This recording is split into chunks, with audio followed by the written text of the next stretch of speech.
Good afternoon, everyone. It's my pleasure to be here. It's my first time in Istanbul, and I can't thank the rector. I need to thank Özlem because she has been the delivery channel of all these nice things that we've had. So it's been great, and I've enjoyed Istanbul quite a bit. And now also, besides things relating to food and company, so it's been great. Yeah. Okay, so please let me explain just briefly from the background from which I'm looking at these, that what is it that we're dealing with. Okay, also introduce nicely some notions about why religion is, we might say maybe at least a little bit more important these days than it was a couple of decades ago.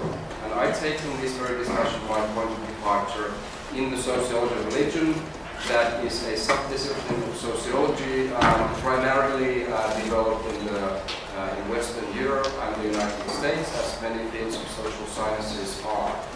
Now, in that field, ever since the major works of Peter Berger and Thomas Luckmann, who are maybe more known for the social construction of reality, but both of them actually did some significant work in the late 1960s, among a few other people. It was pretty much taken for granted in the Western world, at least, that religion is fading away.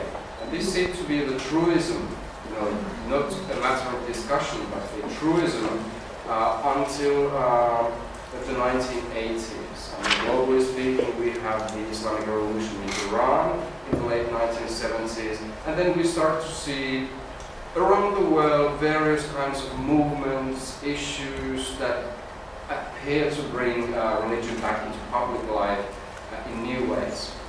And since those times, it is quite a while back, I mean we're talking about time about 30 years ago, there's been increasing discussions about that, how should we, academically speaking, deal with these issues. So that I think another landmark here that must be named are the 9/11 attacks to New York and Washington that sort of brought religion back to the very top level political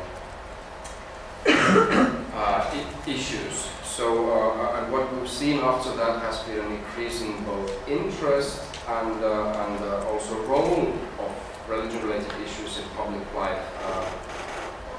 Might be a bit daring to say all around the world, but I think it's still true to claim that.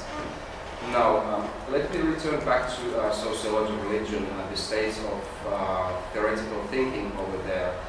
What happened after the 1980s was actually a lot of creativity. A great number of different approaches were developed. A bit less on the macro level, as secularization theory in its course is basically a macro sub-theory of modernization theory, claiming that modernization leads to less religion in particular ways. But this took place on another level. They started to address particular issues, a great variety of things emerged. When we come to the early 2000s, so you could say that sociology of religion didn't have any single way of looking at things. Now, where this talk that I'm having here today comes into play is that there was increasing